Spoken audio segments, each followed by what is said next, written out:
So, Magical-Senpai. What is it? Well, it's a manga. A comedy one, to be more specific. It's about that girl right there. She's senpai. Is it worth your time, though? Well, that's for you to decide. But maybe you'll figure it out after I talk about it for a while.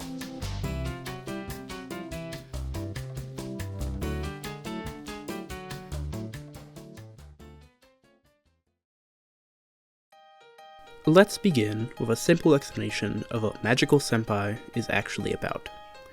The manga stars two main characters, senpai and assistant. I mean, I'd probably be a bit more upset if my name was nothing more than a title, but hey, they don't seem too affected by it. So, it starts with the regular club manga opening. Assistant is looking for a club to join after his new high school made it a requirement. He doesn't go for any of the sports clubs, primarily because he was scared of the after effects of steroid usage, as well as just not being much of a fan of the whole jock archetype. No, not even you. So, just as every other loser high schooler would do in the situation, Assistant decides he's gonna join some random humanities club. Maybe a literature club or something? Though, on his way, he finds an entirely different club. One with a crappily put together sign, but it looks like fun. He meets this beautiful girl, practicing her speech for the new potential members, performing some card trick to herself, and, well, blowing chunks as soon as she sees him. That's Senpai, the one I told you about earlier. She's weird, if you couldn't tell. Though, who isn't weird in manga? That's beside the point. She's got one issue, which is a huge amount of stage fright.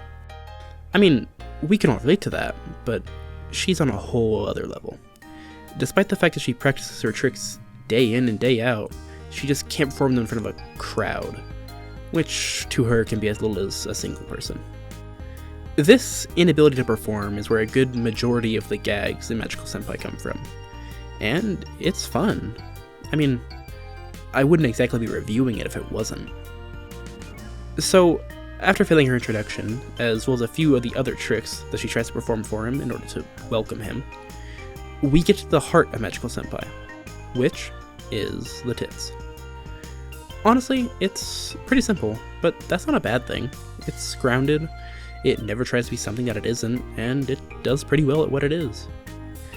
So, that's an explanation of the first chapter, and it's pretty much an explanation of what to expect from it at all. It's consistent. Though, if you didn't like that chapter for any reason, you're gonna have a pretty hard time with this one. But if you found it at least a little bit fun, well, it's consistent. And therefore, it's consistently fun.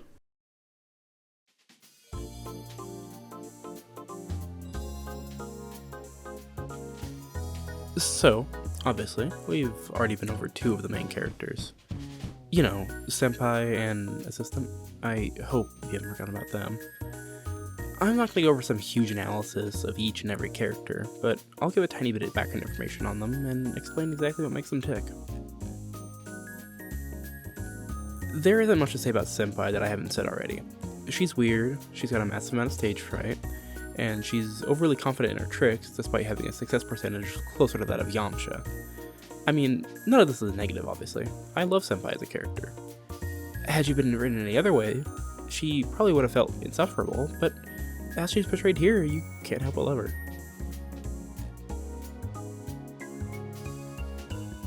Assistant is practically a complete opposite of Senpai in every way. He's just from a nobody, but in a good way. He acts just like how you or me would, and it makes it pretty fun to just see what he gets forced into doing. That said, he's not a blank slate like some of the self-insertable Dojin MCs. He's got his own little quirks that make him super fun to watch. For instance, he tends to get super annoyed whenever he gets critiqued by Senpai. He also tends to immediately reveal the secrets of his tricks when pestered about it, making him seem like he's not all that interested in maintaining the mystique of a magician.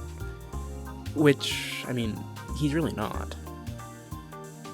Oh, yeah, also, Senpai's got a sister. You'll never, ever guess what her name is. Yeah, it's Tejuna's sister. Did I say the Japanese title was Tejina-senpai? It is. Yeah. Oh, but Tejuna's sister. There's not really much that I can say about her. She's got some pretty fun moments of senpai, but Other than that, she's just sort of one note.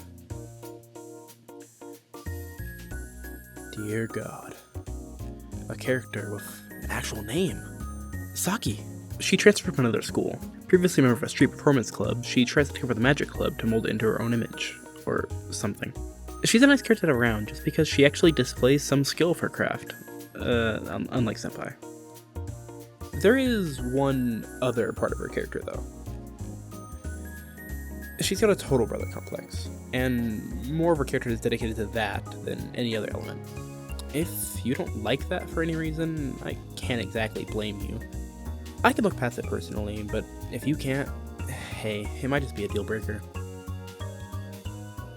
Speaking of her brother, Masashi, usually referred to as Makun by Saki, he's fun to have around. He's a lot like Seinen, actually.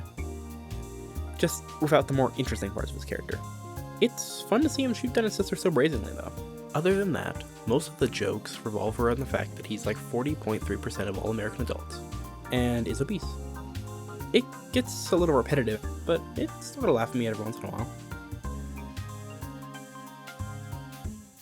Last is Madara, also known as the Ghost of the Uchiha, as well as the Monkey Dragon of Magical-Sempai. She appears rarely, and whenever she does appear, she doesn't do much of anything interesting. Sorry if she's like your favorite or something, but she just sort of lacks substance to me. A pretty common bit with her is her walking in on Seinen-senpai, which usually leads to her walking away with some sort of misunderstanding. That's all the main cast. They're all fun, but you'll probably be here for senpai and assistant more than any of the others.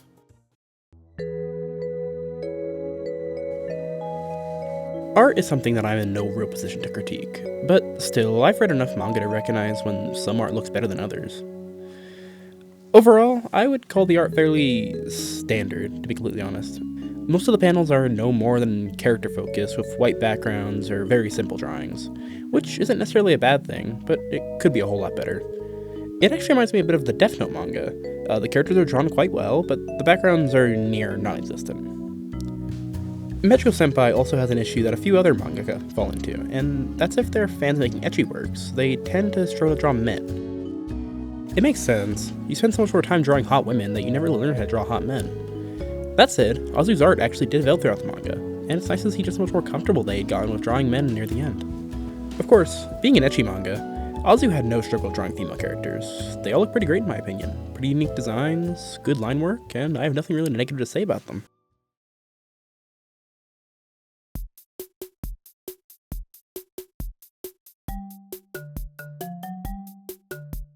A story for a manga about nothing but funnies and titties. How would you manage that? I mean, balancing all those deep and complex characters is nigh impossible. I'd say Magical-Sempai does a pretty good job making something out of quite literally nothing, though. The story of Magical-Sempai is one of the lowest stakes that I've ever read. Obviously, for something as simple as it, it's not really an issue. Its simplicity is what allows you to sort of just come and go, not having to worry so much about keeping track of it all. For what the story is, it's not terrible either. But if you want to hear about that, listen to this first. This next section has spoilers going all the way to the end of the manga. If you're not interested in being spoiled and would like to skip this section, go ahead and go to this timestamp. For those who are still here, let me tell you about the story of Magical-Sempai.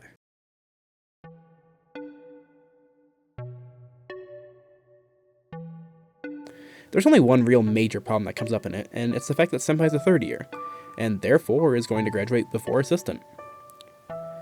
Most of the second to last chapter is Assistant coming to the terms with the fact that he really will miss Senpai. Oh, yeah, this conflict waits until the final few chapters.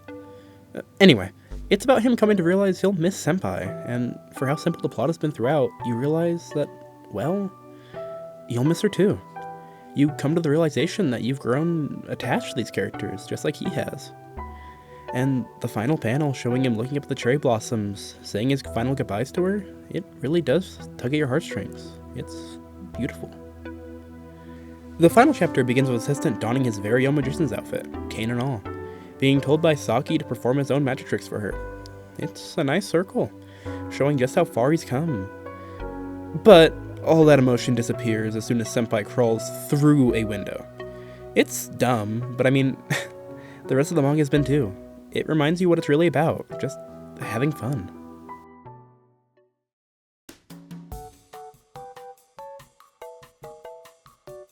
So, that's Magical-Sempai. It's a comedy with little story and a cast full of gag characters. But it's fun. It's really fun. It never tried to be some deep story. It just wanted to make you smile, make you love these characters. And, well, that it did. Is it my favorite manga? No. I've read better. But is it one that I always remember fondly? Is it one that I can always turn back to when I'm feeling bad and just laugh with the characters for a while? Yeah. Yeah, it is. If you enjoyed this video for some reason, check out some of my other work. Honestly, I don't have anything else up that's at all like this, but hey, you might enjoy some of my gameplay videos too. Oh, and thank you all for watching.